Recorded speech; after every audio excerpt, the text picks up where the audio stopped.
on devient candidat du PDCI et quels sont les critères? Dévoilement des critères pour être candidat à la présidence du PDCI.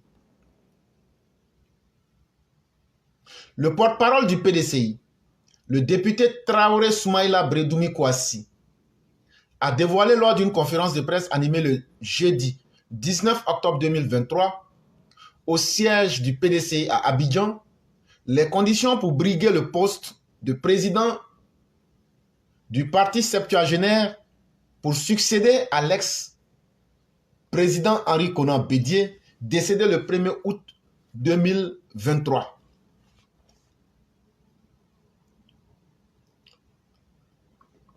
Quand Bédié est décédé le 1er août 2023, il faut naturellement quelqu'un qui va remplacer Bédié à la tête du PDCI.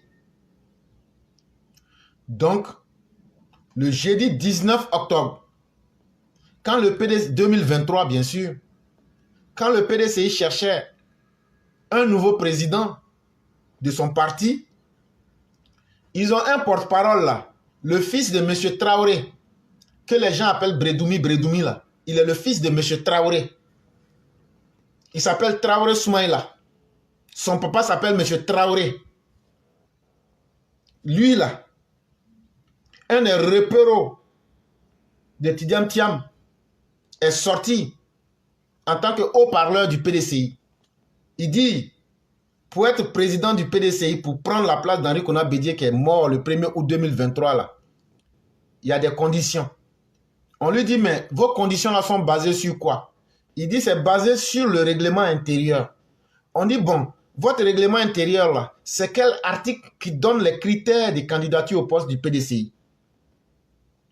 Bredoumi Soumaïla a dit, c'est au regard de l'article 41 du règlement intérieur, les critères de candidature au poste de président du PDCI sont. Il dit maintenant, il va nous citer ça. 1. C'est d'être ivoirien âgé d'au moins 40 ans. Il dit la première condition là, il faut être un ivoirien. Et puis ton âge là, tu dois avoir au moins 40 ans 1 jour, 40 ans 2 jours, 40 ans 3 jours. En tout cas, plus petit âge là, c'est 40 ans. Si tu es ivoirien et que tu as 40 ans, c'est la première condition. Est-ce que Tidiane Thiam a 40 ans? Oui, tout naturellement éclaireur. Tidiane Thiam, il est né en 1962. Il n'y a pas de problème. Donc, il a 60 ans. Il a même 62 ans, pour être plus précis. Donc, il n'y a pas de problème. Est-ce qu'il est ivoirien? Là, ça pose problème. Hein? Ok, on va vérifier ensemble. Donc, pourquoi on vérifie? Attends, d'abord, je vais mettre... Qu'est-ce que Tidiane Thiam, même sur sa page Wikipédia, on va aller là-bas, je vais mettre le lien. On va vérifier ensemble. Donc, vous me donnez une seconde. Je vais mettre le lien. Donc, je mets ça une fois, 2 fois, 3 fois. Donc, vous pouvez voir le lien qui est là. Si vous cliquez dessus, on va aller lire le lien là pour voir. Et ce que je vois, on me dit, c'est Tidiane Thiam même qui se décrit comme étant franco-ivoiro-français. Voilà comment il se décrit sur sa page Wikipédia. Et donc, il n'est pas ivoirien, il n'est pas français, il est les deux. Et le PDCI a pu nommer un franco-ivoirien, chose bizarre quand même. Mais j'ai préféré demander à Tidiane Thiam lui-même, qu'est-ce qu'il peut nous en dire? Et voici ce qu'il nous dit aussi. Alors vous êtes appelé pour devenir directeur financier du groupe. Vous m'excuserez? Alors vous êtes appelé pour devenir directeur financier du groupe d'assurance Prudential. Aujourd'hui, vous en êtes directeur général. J'imagine qu'en Grande-Bretagne, ça n'a pas été si facile non plus. Ou est-ce que ça a été finalement facile? Il y a toujours des difficultés, mais comme m'a dit un jour le président d'une grande entreprise britannique, il m'a dit ton problème dans la City, contrairement à ce que tu crois, c'est pas que tu es noir, c'est que tu es français. Ce que en fait, j'ai reçu comme une bonne nouvelle, parce que ça voulait dire que donc c'était pas une question de couleur ou de race, c'était plus une question de différence culturelle et d'approche différente dans la manière de présenter les choses. Alors vous êtes appelé pour devenir directeur financier du groupe d'assurance Prudential. Aujourd'hui, vous en êtes directeur général. J'imagine que en Grande-Bretagne, ça n'a pas été si facile non plus. Ou est-ce que ça a été finalement facile? Il y a toujours des difficultés, mais comme m'a dit un jour le président d'une grande entreprise britannique, il m'a dit ton problème dans la City, contrairement à ce que tu crois, c'est pas que tu es noir, c'est que tu es français. Donc, ce que en fait j'ai reçu comme une bonne nouvelle, parce que ça voulait dire que donc c'était pas une question de couleur ou de race, c'était plus une question de différences culturelles et d'approches différentes dans la manière de présenter les choses. Vous avez bien entendu. Il dit, lorsqu'il devrait être nommé à Prudential, les Britanniques lui ont dit, ton problème, ce n'est pas d'être un noir, mais c'est parce que tu es français. Et il dit, lui, il a accueilli ça comme une bonne nouvelle. Être français. Maintenant, la question que je pose aujourd'hui, en l'état aujourd'hui où il est en 2024, là, entre être ivoirien et puis être français, lequel de deux nationalités aujourd'hui Tidjane Thiam accueille avec une fierté sans limite? Parce qu'il faut qu'il soit clair dans sa démarche. Pour être président du PDCI, tu ne peux pas être d'une autre nationalité que la nationalité ivoirienne. Or, pas plus tard que le samedi passé, Jean-Louis Billon nous disait encore que Tidjane Thiam n'avait pas encore renoncé à sa nationalité française. Et jusqu'à la dernière nouvelle où je vous parle aujourd'hui, quand vous partez sur sa page Wikipédia, ça veut dire lui-même où il met ses informations qui peut changer là. Jusqu'à aujourd'hui, n'a pas encore changé. Donc, en réalité, le PDCA a fait du faux. Ils ont violé eux-mêmes les règles de leur propre règlement intérieur dans l'article 41. Ils ont violé la première règle, pardon. Puisque Tidjane Thiam n'est pas ivoirien.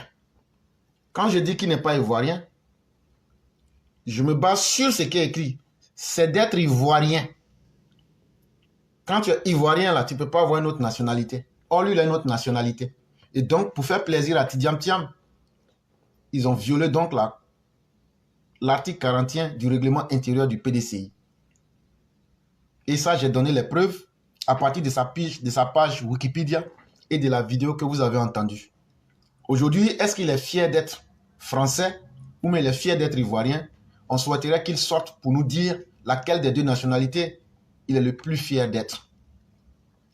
Selon Soumaïla Bredoumi, la deuxième condition, il faut être de bonne moralité. Être de bonne moralité, ça peut être subjectif parce que nous ne partageons pas les mêmes valeurs morales. Mais quand je me souviens que Tidjane Thiam, il a à son actif plusieurs mensonges, comme par exemple quand il a menti que c'est lui qui a construit la mosquée du Plateau, quand il a menti que Félix Houphouët-Boigny buvait du Bangui dans tous les villages entre Abidjan et Yamoussoukro. Quand Tidjane Thiam ment aux gens que c'est lui qui a écrit les projets du développement du Grand Abidjan et les grands projets de développement de la Côte d'Ivoire, alors qu'il était à peine gamin ou adolescent, c'est du mensonge. Alors que tout le monde sait que c'est M. Mohamed Diawara qui les a écrites. Ça, est-ce que ces propos-là, quelqu'un qui a un rapport difficile avec la vérité, est-ce que c'est quelqu'un qui est d'une bonne moralité? Ça, je laisse chacun se faire son opinion. Quand je prends par exemple l'espionnage qu'il a fait contre Dédé, et jusqu'à prendre la femme de Dédé, la femme blanche qui est derrière lui là, il espionnait son mari jusqu'à il a arraché femme des gens. Est-ce que ça, c'est être de bonne moralité? Quand j'imagine les séances d'espionnage contre Iqbal Khan, est-ce que ça, c'est quelqu'un qui a de bonne moralité?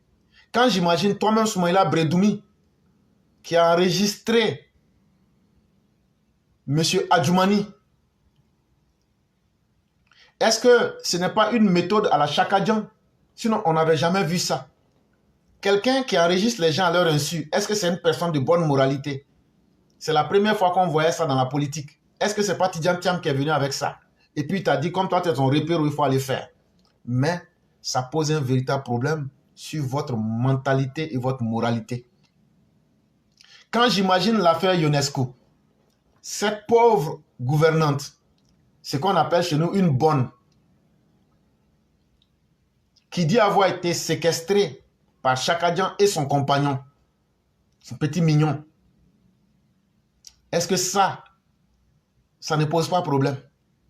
Chakadian, quand la justice t'a condamné en Suisse pour payer des indemnités à UNESCO, que tu dis que tu ne payes pas, ça veut dire que tu te poses à la loi. Est-ce que tu as de bonne moralité? Quand j'imagine que ici aux États-Unis, le travail est dur, nous travaillons ici comme des forçats. Contrairement à ce que beaucoup pensent, quand tu es en Amérique, là, si ton parent vient en Amérique et puis il survit là, c'est quelqu'un qui a accepté sa souffrance et qui lutte chaque jour avec dignité pour avancer. C'est pas facile. C'est en Amérique là, tu comprends que travailler, c'est vraiment travailler. Les gens ont travaillé. Il est allé, tu les as blagués. Tu as pris leurs économies. Tu as placé ça dans des investissements. L'argent est parti en feu. Aujourd'hui, ils ont posé des plaintes contre toi au tribunal de New York. Est-ce que quelqu'un qui peut faire ça est d'une bonne moralité? Et on aurait pu citer plusieurs autres scandales dans lesquels tu es impliqué.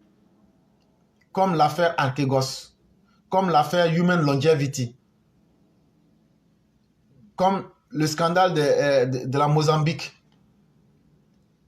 Et donc, avec tous ces scandales, et surtout, tu n'es pas capable de nous dire tes réussites. Mais nous voyons déjà tes échecs. Mais toi-même là, ni toi ni tes partisans ne peuvent nous dire voilà ce que j'ai fait puis j'ai réussi. Même si ce n'est pas en Côte d'Ivoire. Il n'y en a pas. Alors que tes échecs là, on peut les citer. Donc quand c'est comme ça là, s'il faut juger un homme par ses habitudes, moi je dirais que tu n'as pas de bonne moralité. Mais ça reste subjectif. Parce que ce que moi je considère comme mauvais peut être une qualité chez vous. Mais moi je ne vais pas dire à mon propre papa qu'il a commis l'adultère. Toi, Chakadian, avec tes frères, vous avez écrit une lettre pour dire que votre papa là, qu'il a commis l'adultère pour donner naissance à une de vos sœurs.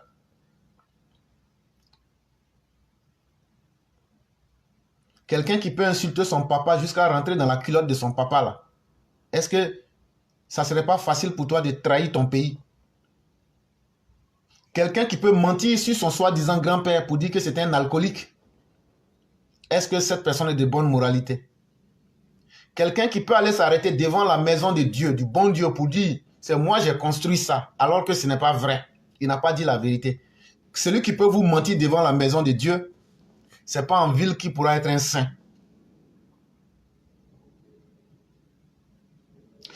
Et ce qu'on a remarqué, c'est que tout ton parcours, depuis que tu es venu en Côte d'Ivoire, c'est fait sur du mensonge.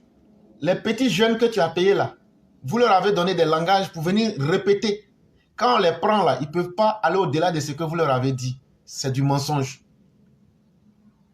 Et donc quand on met tous ensemble, pour moi, tu n'es pas de bonne moralité, Chakadian.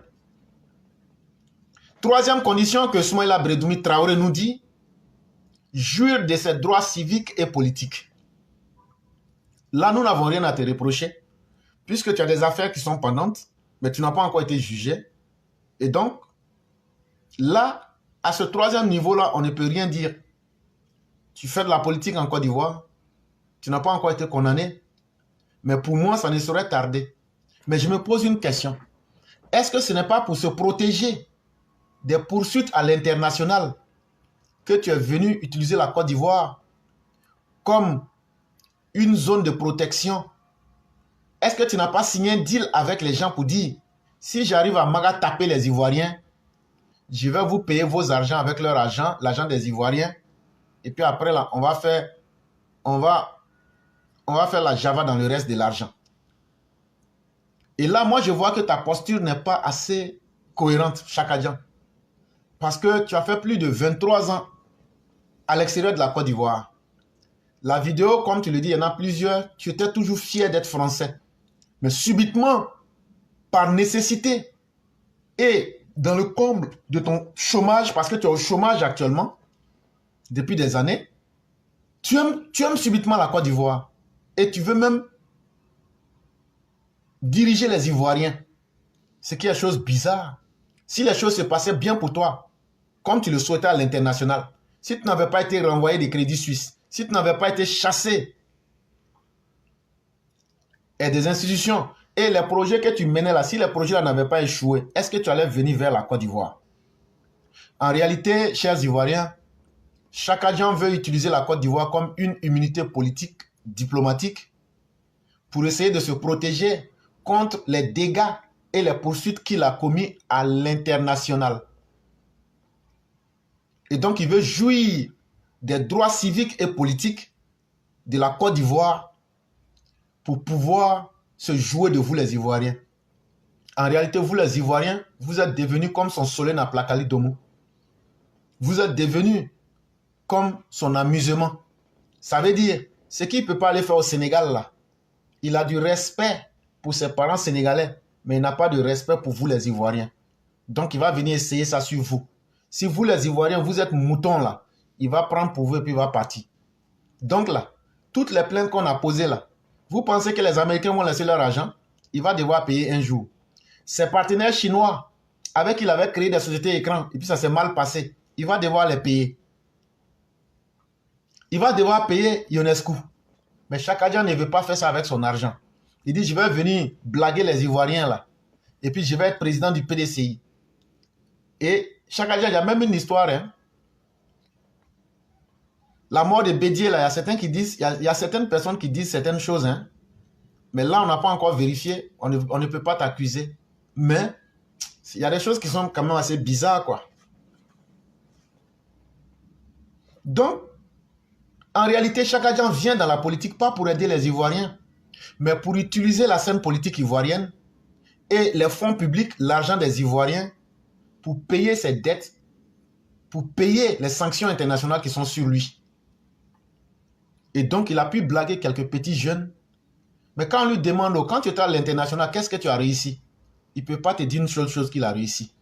Tout ce qu'il te dit, il a été premier de classe, il a été le seul noir. Mais Alassane aussi a été le seul noir qui a été directeur adjoint du FMI. Mais le FMI, là, c'est comme la Banque centrale des États de l'Afrique de l'Ouest.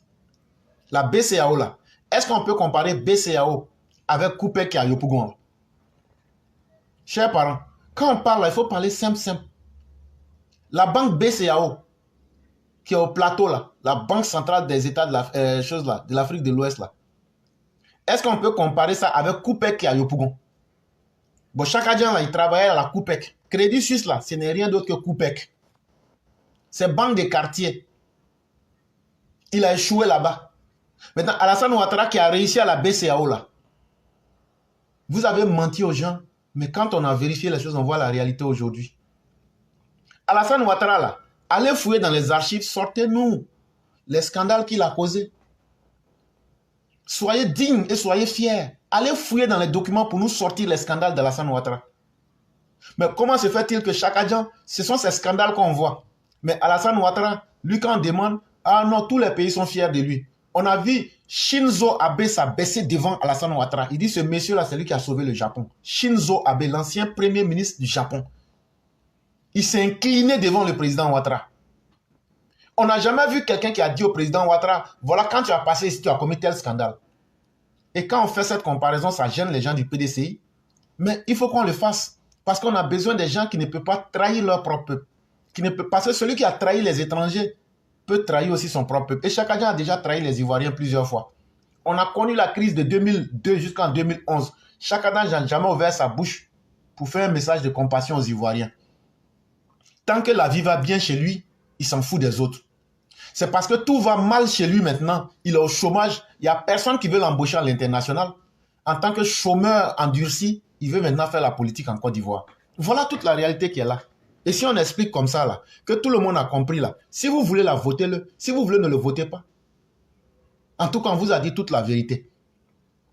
Quatrième condition, selon Traoré Soumaïla Bredoumi, le fils de M. Traoré, secteur 4 Bobo Dioulasso, il dit pour être président du PDCI, il faut avoir été membre du bureau politique pendant 10 ans. Il faut avoir été membre du bureau politique pendant 10 ans. On est d'accord? Or, Chaka Dian a été nommé au bureau politique du PDCI en mai 2023. Chaka Dian que vous voyez là, il a été nommé au bureau politique du PDCI en mai 2023. Mois de mai 2023 là. 8 mois après, en décembre 2023, on voit sa nomination pour être candidat et il sera élu président du PDCI. Donc au PDCI là, eux ne savent pas compter ou bien il y a quelque chose qui est gâté dans leur système. Parce que entre 8 mois et 10 ans, on dit pour être président, c'est Soumaïla Bredoumi qui dit ça, hein, pour être président du PDCI là, il faut être membre du bureau politique pendant 10 ans. Chaka Dian n'a jamais été membre du bureau politique pendant 10 ans. Et quand il est revenu de 23 ans de promenade là, c'est en mai 2023 qu'ils l'ont nommé dans le bureau politique. En décembre 2023, il se proclame candidat et il est élu en 8 mois. C'est là qu'on dit que vous êtes des tribalistes et des xénophobes. Parce que Gikaria qui était là depuis l'époque de Mathusalem, depuis l'époque du Pharaon, depuis l'époque de Moïse, depuis l'époque même de Jésus, depuis l'époque même du, comment on va appeler, d'Adam et Ève, lui là, vous n'avez pas tenu compte de ça. Vous l'avez enlevé. Parce que lui, il y a des poursuites qui sont sur sa tête. Mais les poursuites qui sont sur la tête des Dikario là, ce sont des poursuites nationales qui sont limitées à la Côte d'Ivoire. Chaka Dian est dans une condition bien pire, puisque Chaka Dian a des poursuites à l'international sur sa tête. Chaka Dian est poursuivi aux États-Unis pour dilapidation des fonds des gens. Chaka Dian était poursuivi dans l'affaire Dédé. Chaka Dian était poursuivi dans l'affaire Iqbal Khan. Mais comment se fait-il que quelqu'un qui a des sanctions ou bien des procédures judiciaires, c'est ce que vous avez utilisé, à un plan national, comment se fait-il que lui, il est éliminé et puis c'est celui qui a des procédures à l'international que vous validez? Mais tout ça, c'est le tribalisme. Comme disait quelqu'un, ce sont les baoulés de Yamoussoukro là. Comme ils veulent prendre leur vengeance sur les baoulés de Daoukro.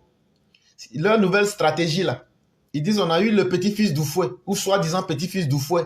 Donc ils vont tout faire pour le placer. Donc ils vont violer les règles du PDCI. Ils vont violer les règles de la logique. Ils vont violer eux-mêmes les règles même de leur propre, comment on appelle, de leur propre article 41 du règlement intérieur. Voilà la scène. Donc le PDCI est un parti tribaliste qui n'avance qu'au gré de ses intérêts tribalistes. C'est tout. La réalité est en face. Et le 5e critère qu'il donne, il faut que celui qui veut être président du PDCI soit à jour de ses cotisations. Et voici ce qu'il dit au style direct.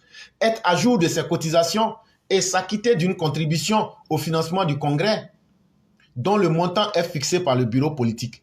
Donc, si tu veux être candidat au PDCI, il faut que tu sois à jour de tes cotisations. Et puis, le congrès qu'on va organiser là, on va fixer, si tu veux être candidat là, on va fixer un certain montant. Tu vas payer ça.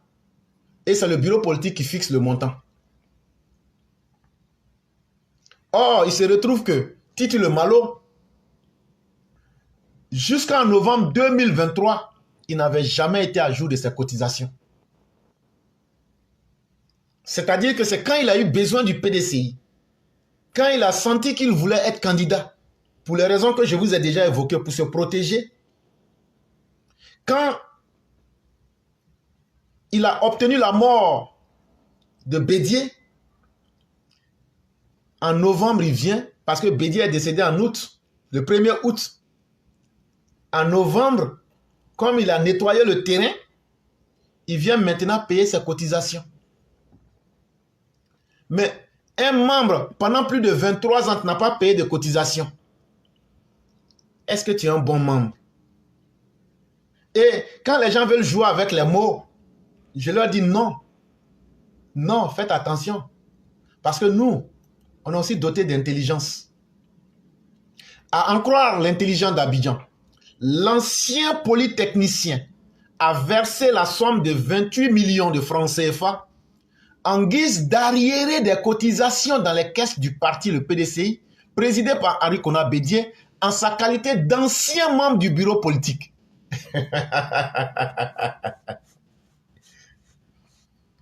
Quand il payait là, en novembre 2023, là, on dit il a payé 28 millions en guise d'arriéré de cotisation.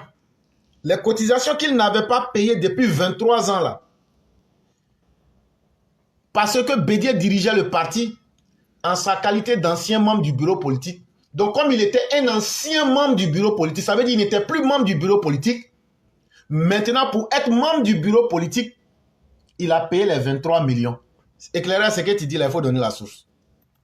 Attendez, je vais mettre la source. Là, quand c'est comme ça, vous allez aller lire. Donc, je viens de mettre la source. La source, c'est www.afrique sur 7, blablabla. Vous allez voir ça. Ça apparaît dans les commentaires. Et ce qui est intéressant ici qu'il faut retenir, c'est que si vous voulez jouer de la sophistique avec nous, on est prêt et on vous attend. Parce que vous allez dire, mais qualité d'ancien membre, ça veut dire qu'il était membre. Je vais vous dire non. Parce que l'article dit, l'ancien polytechnicien. Ça veut dire quoi? Ça veut dire, tu étais à Polytechnique, mais une fois que tu as fini tes études là, c'est fini, tu n'es plus polytechnicien. C'est de cette même manière-là qu'il était ancien membre du bureau politique. Mais quand il a arrêté de payer ses cotisations-là, il n'était plus membre du bureau politique. C'est ce que ça veut dire. Donc vous ne pourrez pas jouer de la magie des mots pour nous tromper. Sauf que dans la même phrase, et c'est une phrase où le mot ancien est utilisé deux fois. Ancien polytechnicien. Ça veut dire, quand tu as fini d'étudier à Polytechnique, que tu as fini là, tu es ancien polytechnicien. Et quand tu as refusé de payer tes cotisations, tu étais membre du bureau politique. Mais quand tu as arrêté de payer, tu es devenu ancien membre du bureau politique. Donc pour redevenir membre du bureau politique, tu as payé 28 millions de francs CFA. Comme quoi? En guise d'arriéré de cotisation dans les caisses du parti présidé par Arikona Bédié. Donc ça veut dire que le fait que tu ne payais pas là, tu as perdu la qualité de membre du bureau politique. Et donc il n'y a aucun de tes militants qui va venir blaguer quelqu'un. J'ai mis la source, tout le monde peut voir. Ces critères sont alignés aux critères pour être président de la République de Côte d'Ivoire. Parce que le président du parti peut, s'il le veut, être candidat pour l'élection présidentielle. Dans nos statuts et règlements intérieurs, il n'y a aucun article qui empêche le président du parti d'être candidat pour la convention, a expliqué le porte-parole du PDCI. C'est Soumaïla Bredoumi qui parle au style direct. Ça veut dire je n'ai rien transformé. Il dit donc là, si le candidat du PDCI, je vais mettre le lien, avant de continuer, là comme ça, vous avez tout. Je viens de mettre le lien. Là comme ça, vous partez vérifier ce que j'ai dit là. Si j'ai menti là, vous dites, tu avais menti ici tel jour. Donc, j'ai dit exactement ce que Bredoumi a dit au style direct. Il dit les critères qu'eux prennent pour donner à quelqu'un pour être président du PDCI là. Ces mêmes critères peuvent permettre à la personne d'être président de la République en Côte d'Ivoire. Mais je suis au déplaisir de dire à M. Bredoumi qu'avec tout ce que je viens de dire là, Tidjane Thiam ne respecte aucune condition pour être président en Côte d'Ivoire. Avec tout ce que j'ai dit, et avec tout ce que toi-même tu as dit, et avec les contradictions que vous-même vous avez fait, Tidjane Thiam ne peut pas être président en Côte d'Ivoire. Il ne pourra jamais remplir les conditions. Et donc, la balle est dans votre camp. J'ai mis les liens de tout ce que j'ai dit. Et je souhaite que quiconque en aura l'autorité. Et si vous-même, les opposants, vous avez la capacité intellectuelle de venir contester ce que j'ai dit, ce sera avec beaucoup de plaisir. Mais nous, on va dire la vraie vérité aux Ivoiriens. On va expliquer les choses simplement pour que tout le monde comprenne. Tidjane Thiam fait dans du brigandage. Tidjane Thiam est une grosse escroquerie morale et politique. Et il ne faudrait pas que les Ivoiriens se laissent impressionner. Alors vous êtes appelé pour devenir directeur financier du groupe d'assurance Prudential. Aujourd'hui, vous en êtes directeur général. J'imagine qu'en Grande-Bretagne, ça n'a pas été si facile non plus. Ou est-ce que ça a été finalement facile? Il y a toujours des difficultés, mais comme m'a dit un jour le président d'une grande entreprise britannique, il m'a dit ton problème dans la City, contrairement à ce que tu crois, c'est pas que tu es noir, c'est que tu es français. Donc, ce que en fait j'ai reçu comme une bonne nouvelle, parce que ça voulait dire que donc c'était pas une question de couleur ou de race, c'était plus une question de différences culturelles et d'approches différentes dans la manière de présenter les choses. Concernant l'affaire de Tidjane Thiam, Vous savez, quand on parle d'étudiant Tiambi, on pense que c'est parce qu'on a peur de lui. Non, on n'a pas peur de lui, on ne peut pas avoir peur de lui. Parce qu'il ne peut jamais devenir président de la République de Côte d'Ivoire. Oui, oui, oui. Les gens me disent non, tu as dit que c'est comme ça, ils ont dit de Ouattara. Non, il ne faut pas comparer ce qui n'est pas comparable. Ouattara et l'étudiant Tiambi, ce n'est pas la même chose. Ce n'est pas le même genre de personne. Ils ne jouent même pas dans la même cour. Ce n'est pas la même chose. Les gars, je crois que tu es venu dessus dans une des vidéos que tu as passées. Il y a quelqu'un qui est revenu, qui en a parlé.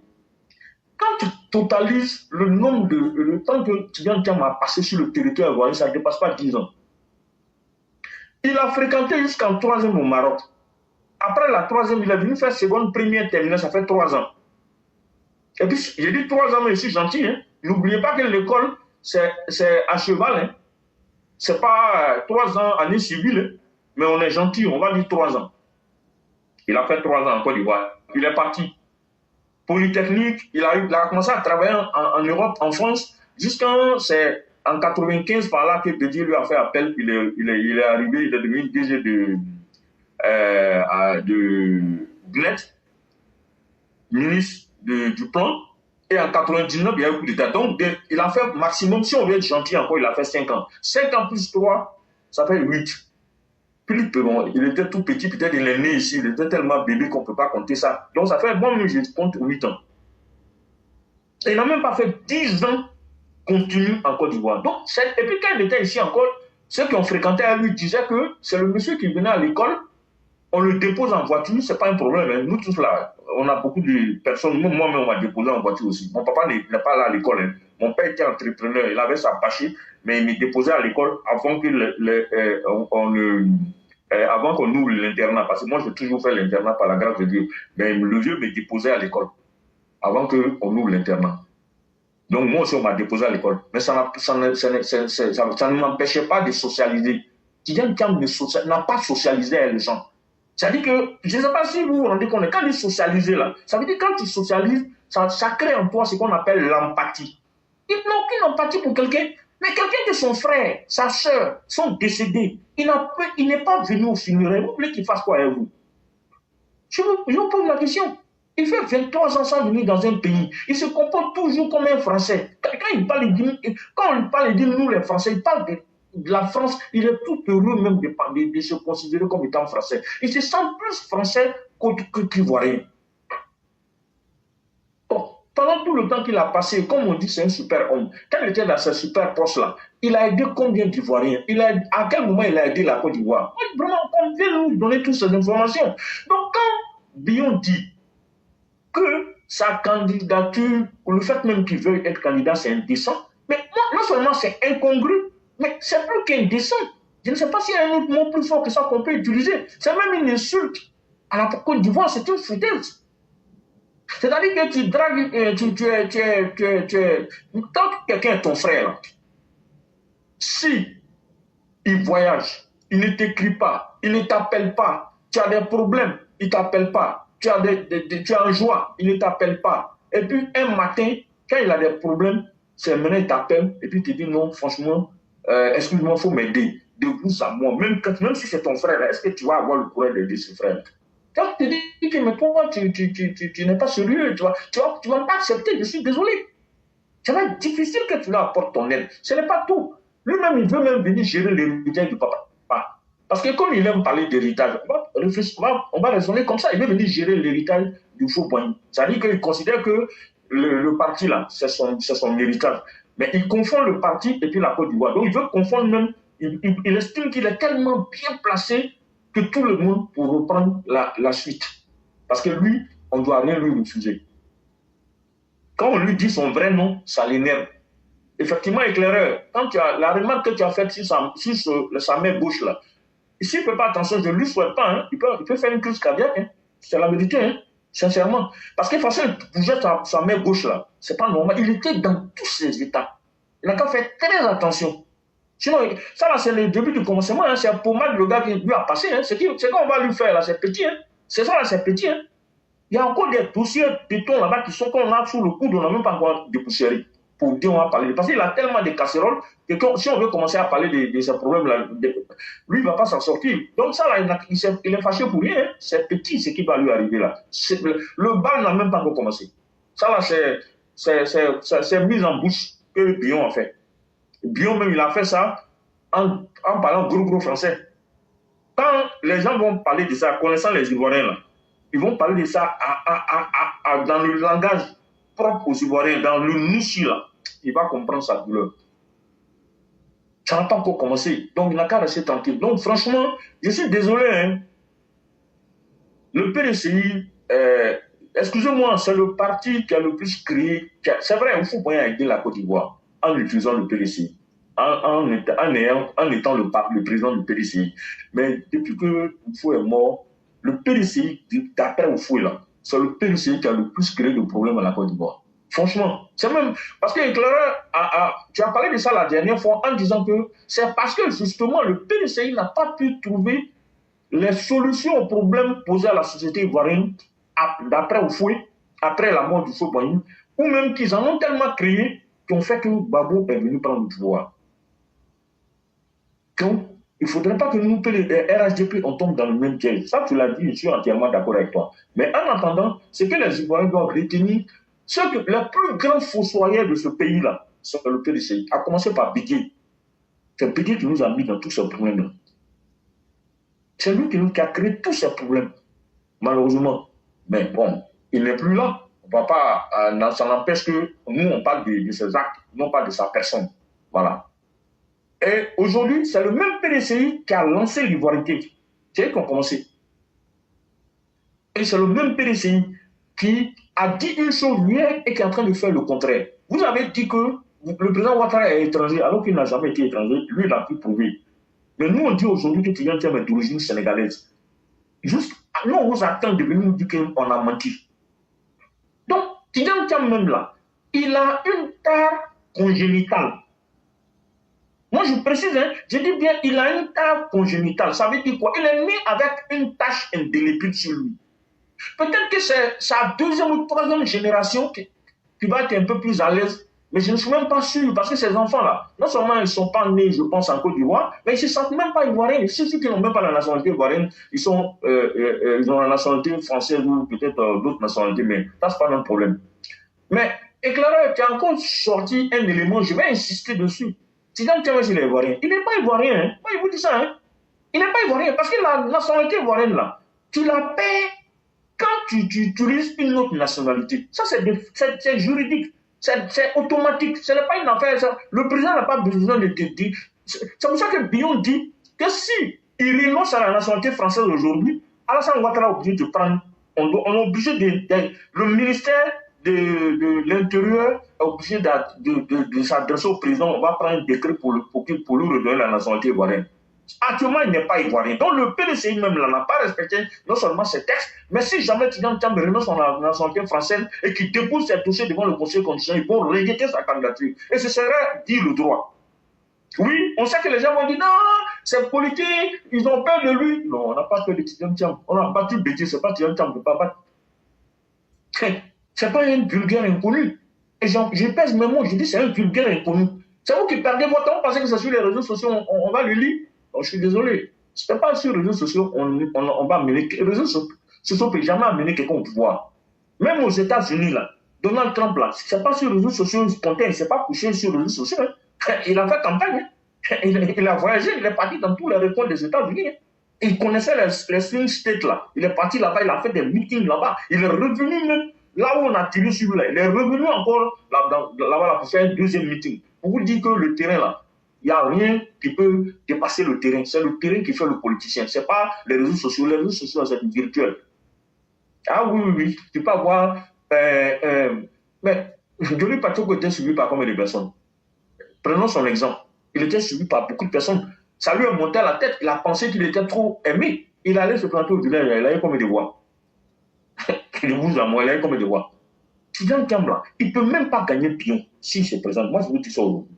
Parce que les Ivoiriens, par reconnaissance, par attachement à leur nation, vont préférer Bion. Je n'ai pas dit les militants du PDCI, hein, Je dis les Ivoiriens, parce que les gens pensent que quand on parle des choses, c'est comme ça ils sont. Quand ils parlent des Ivoiriens, et ils pensent à leurs militants. Non, moi je pense à tous les Ivoiriens. Les Ivoiriens vont préférer voter un gars comme Bion que de voter Tidan Cham. Parce que non seulement Bion, c'est un Ivoirien 100%, mais en plus, Bion a toujours été avec nous ici. On le connaît, il connaît les problèmes ivoiriens. Mais Tidan Cham il ne nous connaît pas, nous on ne le connaît pas. Donc c'est compliqué. On ne peut pas se marier à quelqu'un qu'on ne connaît pas, même si c'est la plus belle femme du monde. Quand tu ne la connais pas, il ne faut pas la prendre. Tu ne sais pas si elle est hermaphrodite. Ah oui, hermaphrodite, ça veut dire une personne qui a deux sexes. Tu ne connais pas, tu ne l'as pas encore déshabillée, donc tu ne connais pas ce qu'elle a. Et tu on ne sait pas quel est son fond. Quelqu'un, on dit, il accompagne, il accompagnant. Donc, déjà, c'est bizarre. Il est à la fois, il a une fiche mâle et puis il a une fiche femelle. Donc, on ne sait pas. Donc, c'est quelqu'un qui est bizarre sur beaucoup de niveaux. Son propre frère même dit qu'on ne le connaît pas. Donc, ce n'est pas quelqu'un que nous, on connaît, que sa famille ne connaît pas, que nous, on va venir prendre. Il ne peut pas nous, le produit là. La publicité mensongère qu'ils sont en train de faire autour de lui, le marketing mensonger qu'ils sont en train de faire autour de lui, ils n'ont pas arrêté. De toutes les façons, il n'a pas les vibrations pour le job qu'il veut. Oui, il n'a pas les vibrations pour le job qu'il veut. Oui. Il n'a pas les vibrations. S'il force, ce n'est pas bon pour lui. Moi, je le dis et je le répète, je suis très à l'aise pour le dire. Je ne le dis pas parce que je veux faire peur à quelqu'un. De toute façon, moi, je ne suis rien. Si je lui parle, ça ne peut pas avoir forcément. Mais ce qui est important, c'est que quand nous, on le regarde, là, il n'a même pas l'aura d'un dirigeant politique. Moi, je vous dis ça, il n'a pas l'aura. Il n'a pas l'aura. Son aura ne reflète pas le pouvoir politique. Ce n'est pas possible. Mais c'est quelqu'un qui est avide du pouvoir. C'est quelqu'un qui veut le pouvoir. Il est venu ici, là, c'est par défaut. C'est pour ça que Saïd Penda dit que c'était la cinquième roue de sa carrosse. C'est-à-dire les 4 roues dont il avait besoin, la Côte d'Ivoire n'était pas dedans. La Côte d'Ivoire faisait partie, c'est ce pneu secours.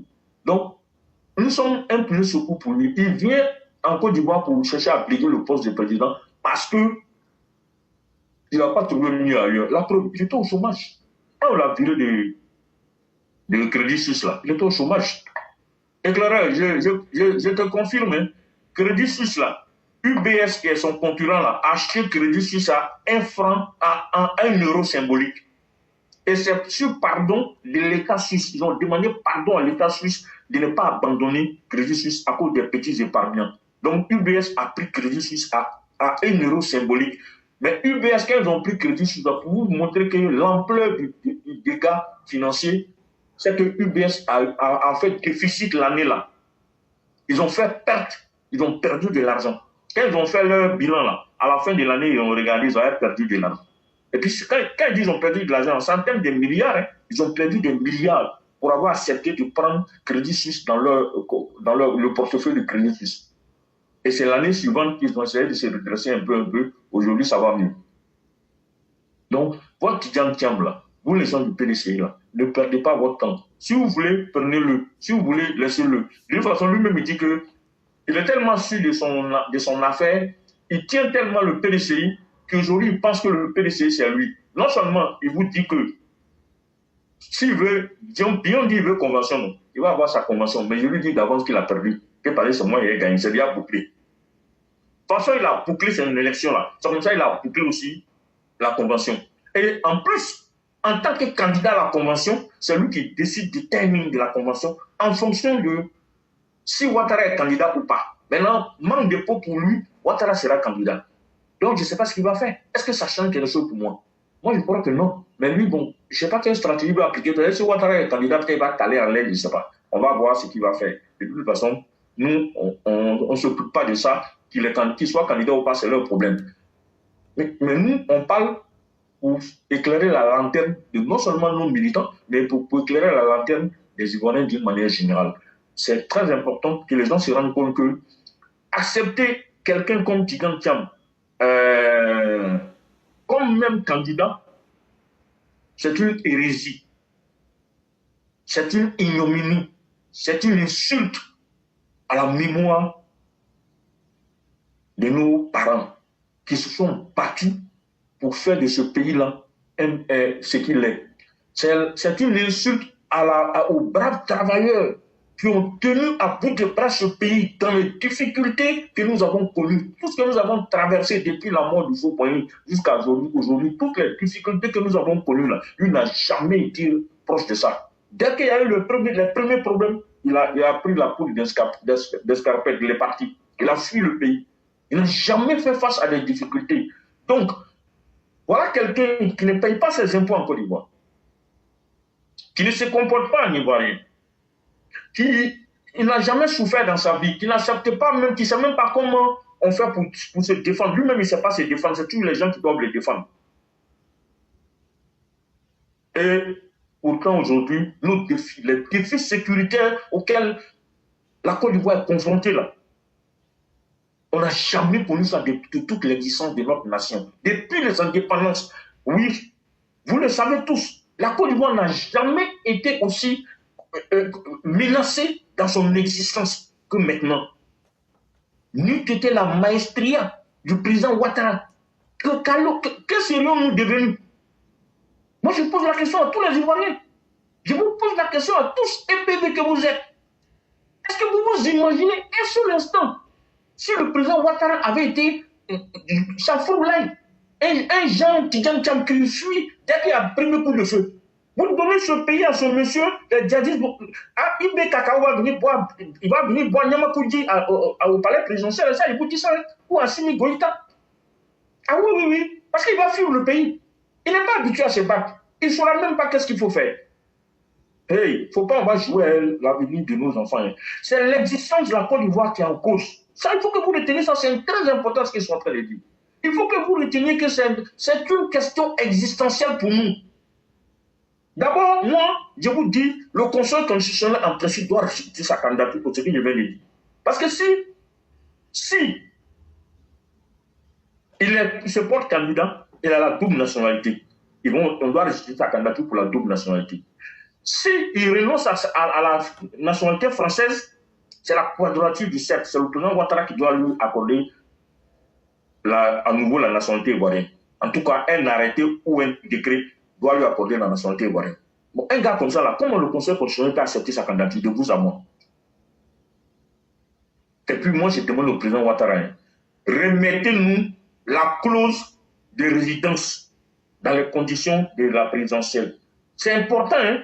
Un futur, le candidat aux élections présidentielles doit séjourner minimum 5 ans continu en Côte d'Ivoire. Mais je dis même minimum 5 ans continu. 5 ans même, c'est peut-être 10 ans.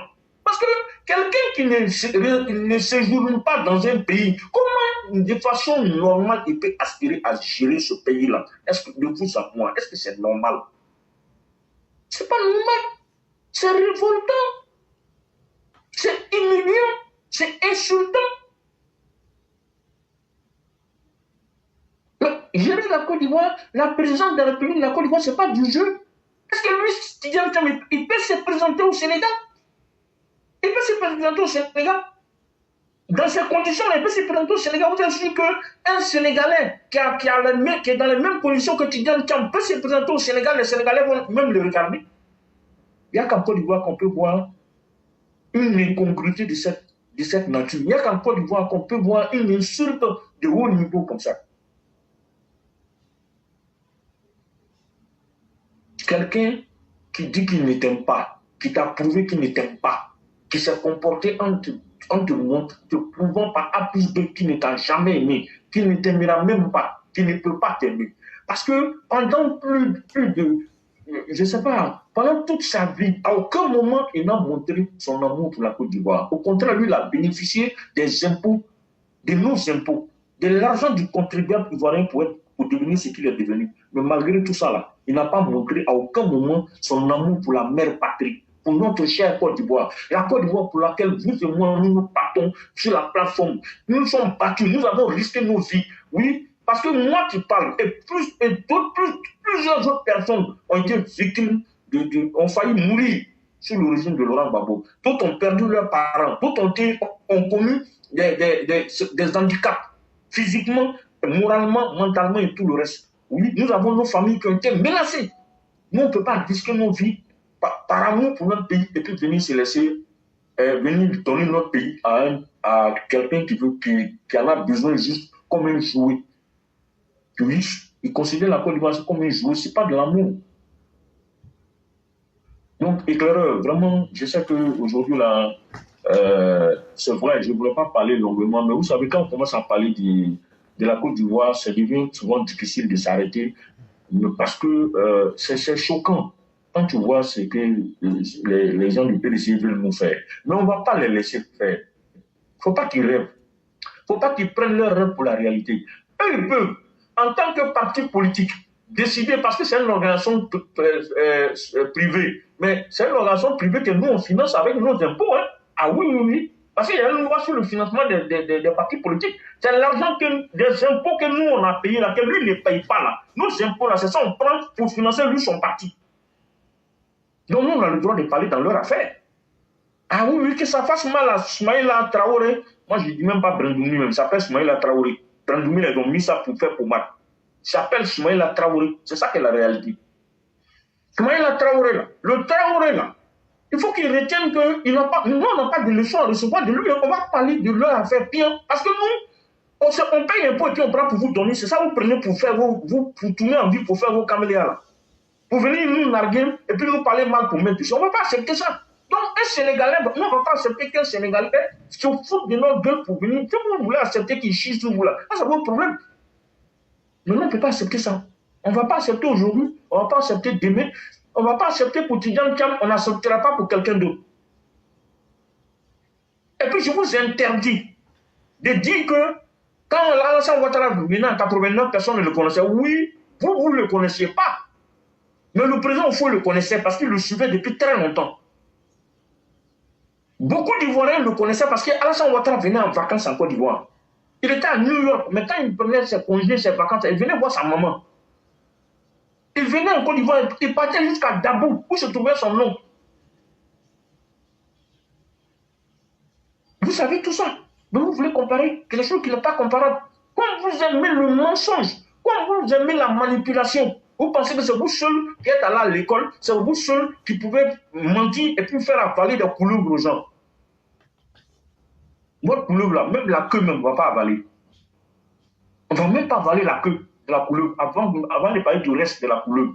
On ne va pas avaler, hein, parce que vos raisonnements là, dès qu'on commence à gratter le petit vernis d'ivoirien qui est sur lui là, ce que nous on découvre, c'est qu'il y a français, et puis quand on va plus loin, c'est sénégalais. C'est ce que nous on voit, le vernis là, quand on gratte là, on gratte le vernis d'ivoirien qu'il a mis sur lui pour venir là. Quand on gratte, on voit français. Quand on gratte encore, on voit sénégalais. Donc, pour toutes ces raisons, il ne faut pas qu'il rêve. Il ne va jamais être président de la République de Côte d'Ivoire. Je ne vous dis pas ça parce que quand on dit ça, vous dites non. Oui, c'est ce qu'ils ont dit de Alassane Ouattara. Ce n'est pas la même chose. Hein. Ah oui, Alassane Ouattara était né pour devenir président. Tidjane Thiam n'est pas né pour devenir président, mais en tout cas pas président de Côte d'Ivoire. Voilà, éclaireur. Je m'arrête sur ça. Il n'y a pas de problème. Voilà. Vraiment, merci. Souhaite, oui, vas-y, éclaireur. Donc, je souhaite dire que vraiment, si on a pris du temps pour expliquer les choses clairement, chers militants, après on va découper ces parties-là pour exposer ça. Votre responsabilité, c'est de partager. Tous les EPV qui vont suivre la vidéo, ce que j'explique aujourd'hui avec ce que le doyen vient d'expliquer, on va coller pour mettre.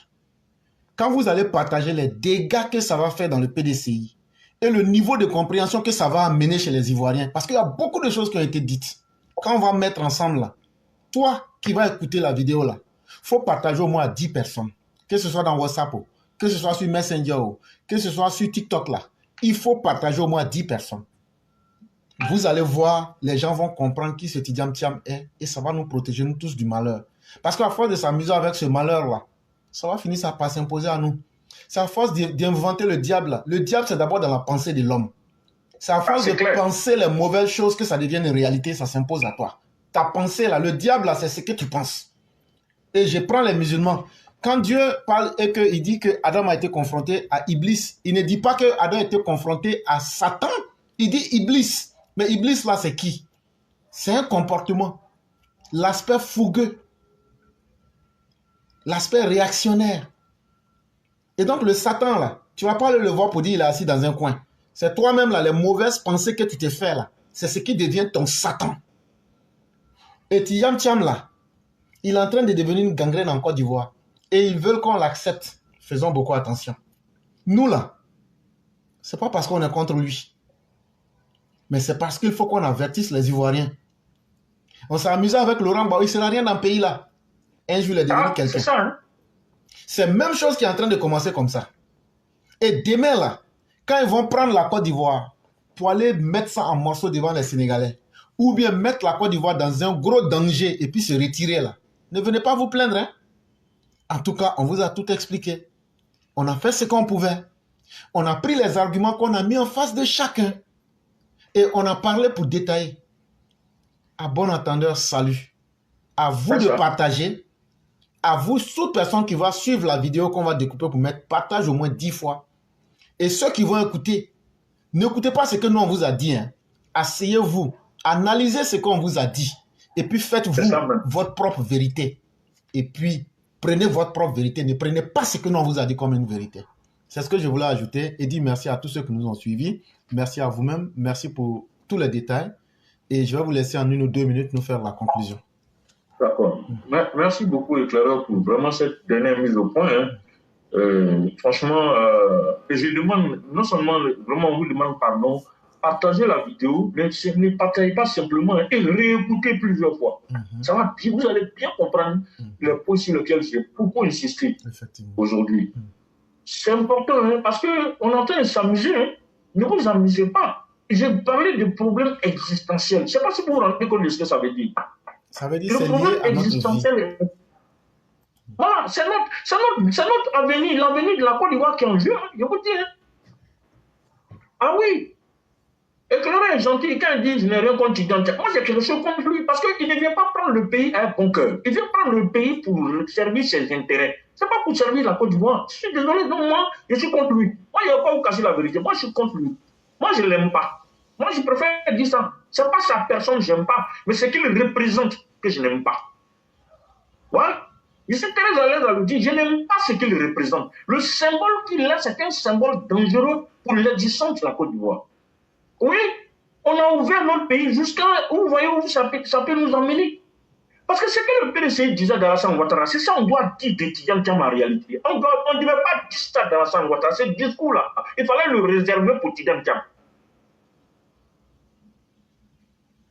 Donc, je vais conclure en disant merci à tous les frères, à toutes les sœurs, à toutes les mères, à tous les frères et sœurs. Et frères, à tous les frères plutôt qui nous ont écoutés, qui continuent d'écouter la plateforme, dire un grand merci à Éclaireur de toujours l'opportunité qu'il nous donne de pouvoir d'intervenir sur ces choses, les différents sujets qui concernent notre pays, parce que c'est de ça qu'il s'agit. Et nous, on le fait de façon bénévole. On ne le fait pas parce que quelque part Éclaireur nous distribue de l'argent. Ça n'a rien à voir. Moi, je n'ai jamais vu Éclaireur physiquement. Il ne m'a jamais vu physiquement. Mais on est en connexion. Pourquoi? Parce que la vibration où il est là, moi je suis sur la même, on est sur les, comme disent en bon français, on est sur les mêmes longueurs d'onde. Quand vous êtes sur les mêmes longueurs d'onde, vous comprenez sans même vous voir. Vous n'avez même pas besoin de vous rencontrer physiquement. Vous comprenez. Et donc, de la même manière, je sais que vous qui nous écoutez tous les jours là, on est tous sur la même longueur d'onde. Nos vibrations là doivent devenir une pour notre pays. Nos vibrations doivent s'unifier pour devenir pour le devenir et le bonheur de notre pays. Ne vous laissez pas blouser, embobiner par soi-disant ouais, il a eu bac C, il a été brillant, il a été ceci, cela. C'est des conneries. Les gens, les Ivoiriens les plus intelligents là, ils ne parlent pas. Ils sont là, ils sont nombreux. Beaucoup d'hommes ont été brillants à l'école. Éclaireur vous a dit, lui aussi il a été brillant. Moi qui vous parle, ce n'est pas pour me lancer des fleurs, j'ai été aussi brillant. Vous qui nous écoutez, il y a beaucoup de gens qui ont été brillants parmi vous. Mais au-delà de tout ça là, vous pensez que c'est quelqu'un qui a été brillant à l'école qui est forcément brillant professionnellement? Ce n'est pas vrai. Hein?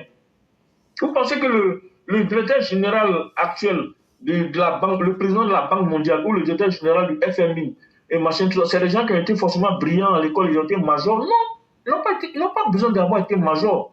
Tu peux avoir été major à l'école et puis être un piètre professionnel. Et c'est le cas d'étudiant. Il a peut-être été brillant à l'école, mais l'intelligence de l'école et puis l'intelligence du professionnel et l'intelligence de la vie, là, c'est des choses complètement différentes. Ça n'a rien à voir.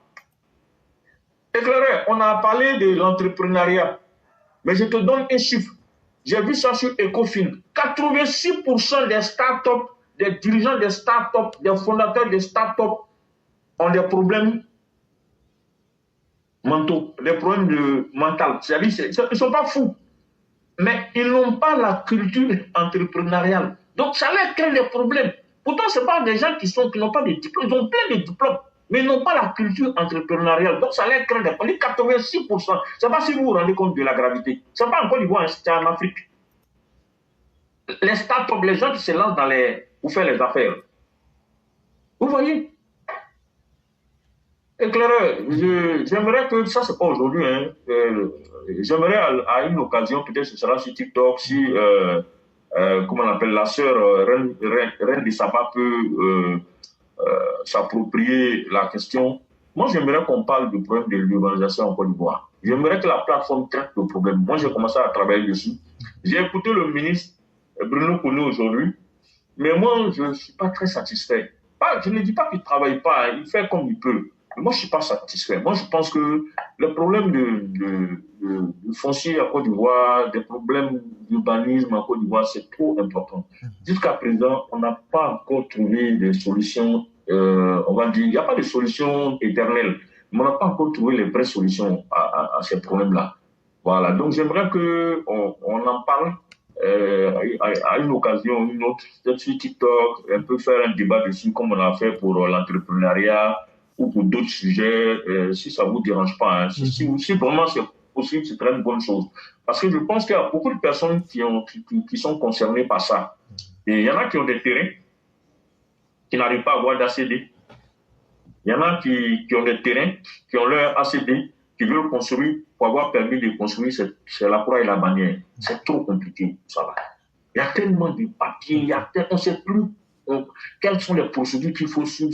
Les gens sont perdus. Voilà. Et je pense que c'est intéressant qu'on en parle. Ça va aider nos frères et sœurs de la plateforme, mais ça peut aider même d'autres Ivoiriens qui ne sont pas forcément, qui sont pas, on va dire, RHDP. Ça peut aider le citoyen lambda. Voilà. Il faut que les gens comprennent que la plateforme Éclaireur pour Vérité, là, c'est pour la Côte d'Ivoire. Et quand on dit pour la Côte d'Ivoire, c'est pas que la politique. Il y a des problèmes sociaux, il y a des problèmes des citoyens, même lambda, voilà, ainsi de suite. On peut en parler. C'est pas pour insulter le gouvernement, ou bien pour attaquer le gouvernement, ou bien pour dire que tout va bien, ou bien tout va mal. Non, c'est pas notre débat ici. Nous, on cherche à donner, à non seulement poser des problèmes, hein, et essayer d'apporter notre contribution pour donner des solutions aux problèmes, qui sont aux problématiques que nous, on aura soulevées, ou des problématiques que les gens nous auront présentées.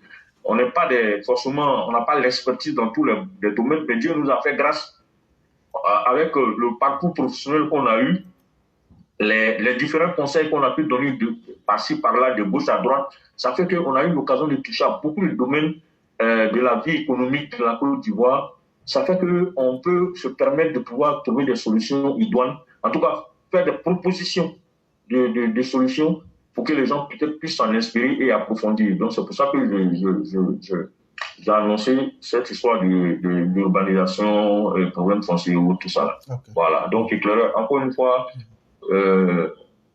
longue vie et à la plateforme, longue vie au président Ouattara pour qu'il continue de nous éclairer et qu'il continue surtout de diriger le navire ivoire comme il a toujours bien fait, que Dieu lui donne l'inspiration nécessaire pour continuer à nous aider et surtout continuer à avoir les bonnes idées pour le futur, le bonheur du peuple ivoirien, de la population ivoirienne, que tous les EPV, vraiment tous les problèmes que vous avez, dont vous ne parlez pas, ou bien dont vous parlez, que Dieu vous donne les solutions nécessaires, que Dieu vous donne les solutions quotidiennement, que Dieu vous donne les solutions à des moments inattendus. Parce que souvent, on a des problèmes et puis on se dit, hey, comment je vais trouver solution? Et puis, à des fois, on a perdu espoir que Dieu vous apporte les solutions au moment où vous êtes désespéré. Que Dieu vous aide pour vos problèmes de couple, vos problèmes d'argent, vos problèmes professionnels. Que Dieu vous aide. Que ceux qui n'ont pas du travail, que Dieu les aide à trouver du travail. Ceux qui n'ont pas, qui sont mariés, que Dieu les consolide leur couple. Que ceux qui ne sont pas mariés, hommes comme femmes, que Dieu vous donne des conjoints vraiment qui ont peur de Dieu, qui ont la crainte de Dieu, qui puissent vraiment vous apporter le bonheur, pas l'argent forcément, mais le bonheur, c'est un état d'esprit. Si vous êtes dans le bon état d'esprit, vous êtes heureux. Voilà, que Dieu vous donne la santé, parce que sans la santé, on ne peut rien faire. Que Dieu vraiment continue de soutenir la plateforme que Dieu continue de nous donner la baraka, qui donne la baraka à toute la Côte d'Ivoire, mais surtout que Dieu fasse en sorte que la vérité continue de triompher sur la plateforme, mais continue de triompher en Côte d'Ivoire, fasse en sorte que le RHDP puisse se bonifier avec Papa Ado, mais qu'il puisse se bonifier même après Papa Ado. Éclaireur, je m'arrête là. Merci beaucoup, cher René. Merci à tous ceux qui nous ont suivis. Merci pour toute cette leçon de vie. C'est nous qui vous en sommes plus que reconnaissants. Merci à tous ceux qui nous ont suivis. Excellente soirée à vous. Excellente soirée à tous ceux qui nous ont permis de faire l'émission. Et demain sera un autre jour. Et que Dieu nous protège tous. Éclaireur, je voulais dire quelque chose. Vous savez, j'ai dit aux gens d'écouter, non? Est-ce que vous savez que moi j'écoute? Je participe à l'émission, mais moi j'écoute après. Je m'écoute. Moi-même, c'est ce que je fais.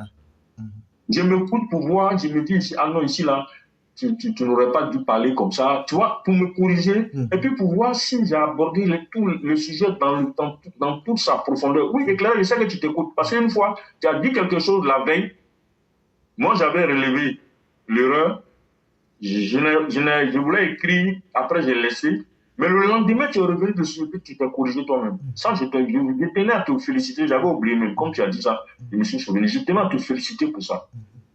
Et c'est pour ça que Dieu ne va pas permettre que tu aies honte. Parce que tu fais tout pour faire peur avec la vérité. Et ça, c'est très important.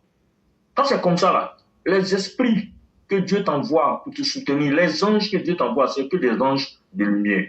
Donc quand c'est comme ça, tu ne peux pas avoir honte. Donc c'est pour ça que tu vas toujours aller devant. Ça, c'est forcé. Que nous, on soit là, qu'on ne soit pas là, que tu vas aller toujours de l'avant. Dieu va toujours t'emporter des bonnes âmes, des gens qui vont venir t'épauler dans ton travail. Et puis, l'une de mes prières, et ce sera la dernière, c'est que la plateforme survive à toi.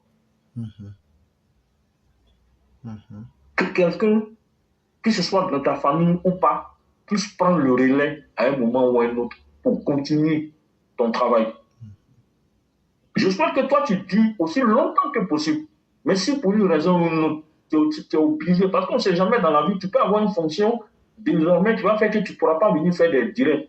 Mais que Dieu fasse en sorte que quelqu'un puisse prendre le relais et qu'il puisse continuer le travail que tu as commencé. C'est très important ce qu'ils sont en train de dire.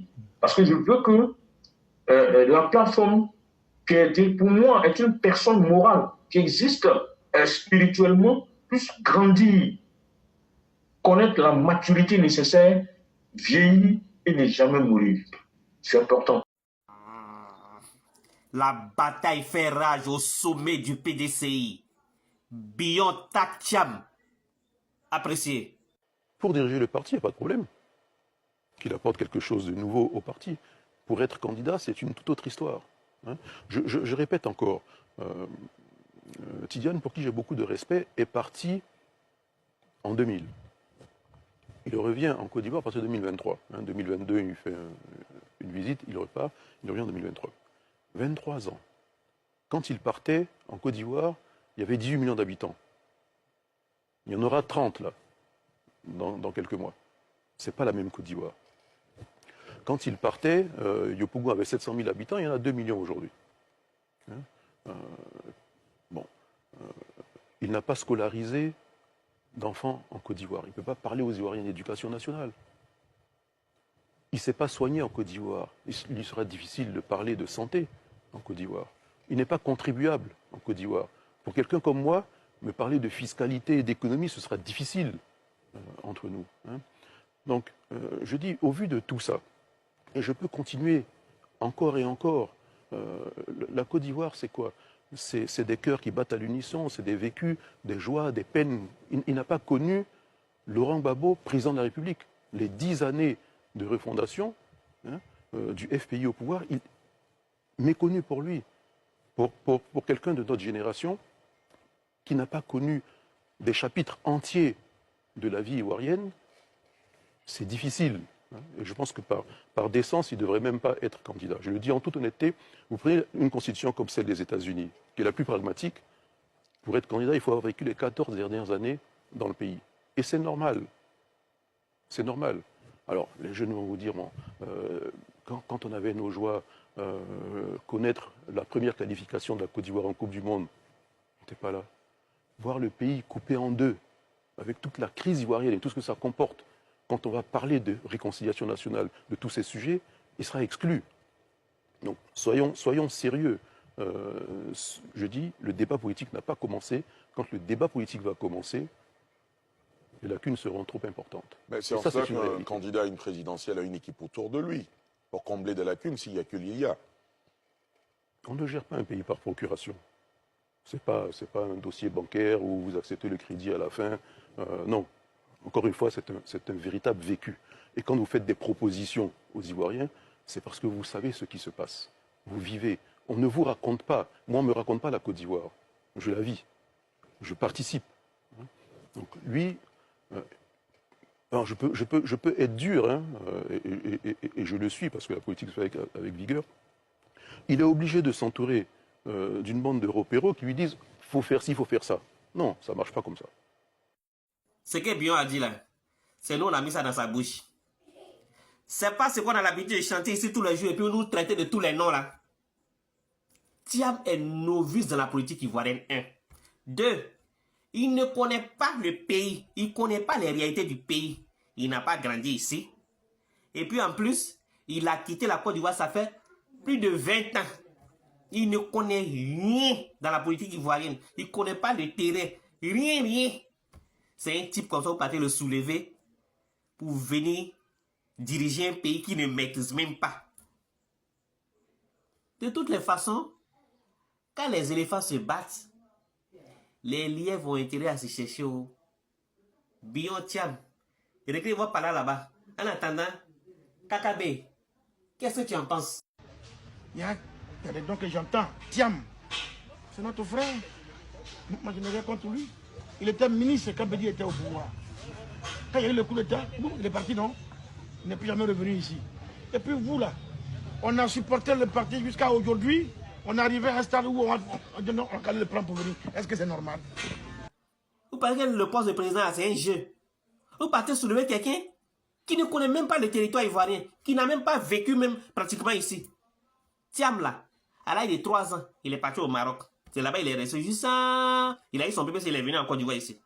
Il a fait seconde au lycée classique. Première, terminale, il a eu 3 ans. Quand il a eu son bac là, il est parti en France. C'est là-bas, il a eu ses diplômes, il a commencé à travailler là-bas. C'est après Bédié l'a appelé, il est devenu DG du BNet et après il est devenu ministre du plan du développement. Il a assumé ces 2 postes-là. Pendant juste quelques années, on dirait 2-3 ans comme ça. Coup d'État. Fia, il est parti. Depuis près de 23 ans, il est hors du pays. Un matin, Bono parti le soulever, il vient diriger la Côte d'Ivoire. Il ne connaît même pas les réalités d'ici. Il ne sait même pas quelles sont les vraies réalités d'ici. Où il n'y a pas d'école primaire, il ne connaît pas. Où il n'y a pas de château d'eau, il ne connaît pas. Où est-ce que les routes sont gâtées, il ne connaît pas. Puisqu'il n'a pas vécu ici, il ne connaît même pas nos réalités d'ici. Parce qu'on se lève comme ça pour devenir président dans un pays. De toutes les façons, positionnez-le dans les urnes en 2025. On va voir qui est qui dans ce pays-là. Il va lire l'heure. Il va repartir où il est quitté là.